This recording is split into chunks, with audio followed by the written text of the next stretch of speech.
Hi and welcome to another video. I am Alex, a professional artist, and today I'm going to share a project that is quite unusual for me actually.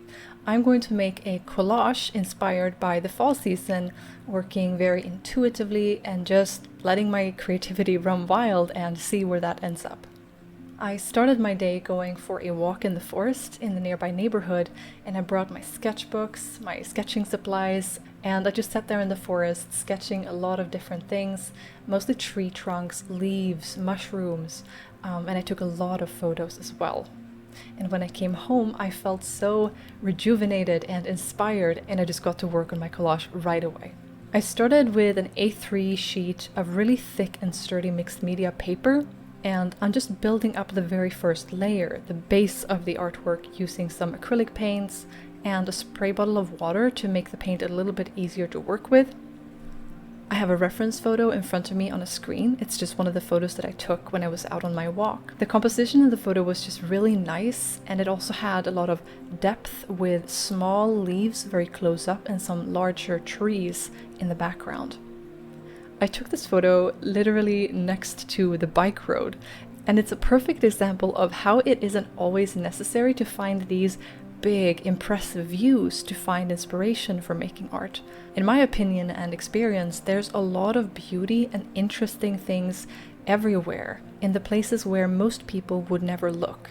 And sometimes, even a ditch next to your average neighborhood bike road can inspire a piece of art, like it is doing for me in this case. I'm starting with a quite neutral base with lots of olive greens and different brown colors, and I'm being careful not to use colors that are too saturated just yet, because I want the next layer to be very colorful and stand out, so a more neutral base layer is perfect for this.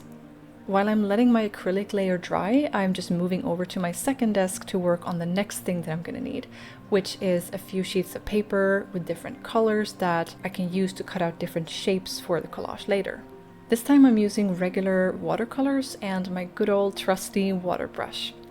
It took me a long time to realize how great and useful water brushes actually are, mainly because the first one I got was extremely cheap and it was just terrible and I didn't like using it at all. But long story short, I eventually got a lot of different water brushes from different brands just to try them out, and then I made an effort over like a month or something to learn how to use them. In the end, I really loved this one brush pen, and it became my new best friend among my art supplies. I use it all the time. When I'm in my studio, when I'm sketching outside, I use it for almost everything. When I was done, it was time for a break to rest a little bit while also letting everything dry up.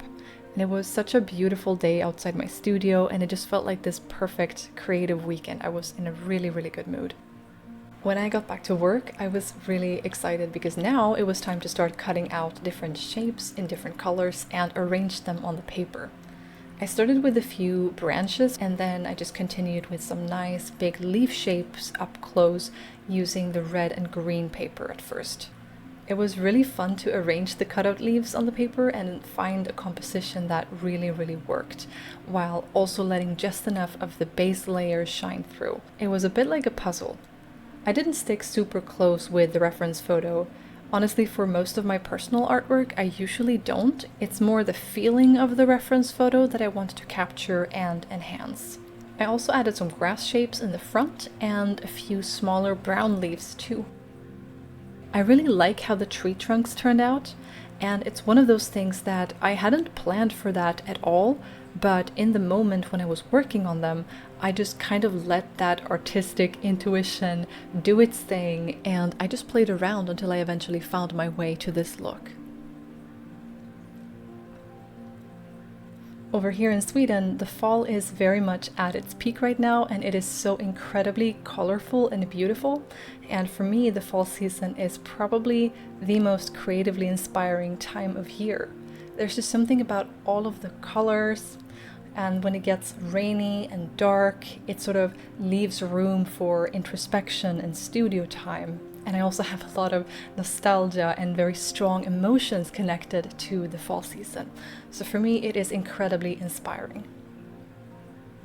Between the leaves in the foreground and the trees in the background, there was some wild foliage that needed its own color to stand out from the rest. It needed to be colder than the foreground but warmer than the background, so I ended up with this really nice, cool, dark green. Once I had achieved a composition that I was really happy with, I pulled out my colored pencils for the final layer. And I always love this part when the artwork is almost complete and I get to lay down that last layer of detail, playing around with colors, textures, values, and different patterns. I used my Polychromos pencils here primarily, but also my white Posca pencil to get those really nice opaque white details as you can see here and there. I also used my light blue Posca pencil for the dark green leaves in the back to further lean into that cool spectrum of colors. For the trees in the background, I decided to just leave things as they were to have some kind of contrast in detail level between the foreground and the background. And then it was time to put my signature down and just admire my hard work. I didn't spend a whole lot of time on this piece, a few hours in total probably, but it was a lot of fun. I haven't actually made a collage since I was in art school, and to be quite honest, I was never really a fan of it, but somehow this year I felt like it was time to try things again, things that I didn't like in the past, things that I've been curious about now that I've grown as an artist. My style has changed, my taste has changed, and I had a completely different experience this time working with a collage than I had before. It was very intuitive, quite relaxing actually, and I also really love the result of the final piece. So thank you for sticking around until the end. I hope it was nice and relaxing for you two to watch me work, and I hope that you feel a little bit inspired and ready to create something of your own. Take care, and I will see you in the next one.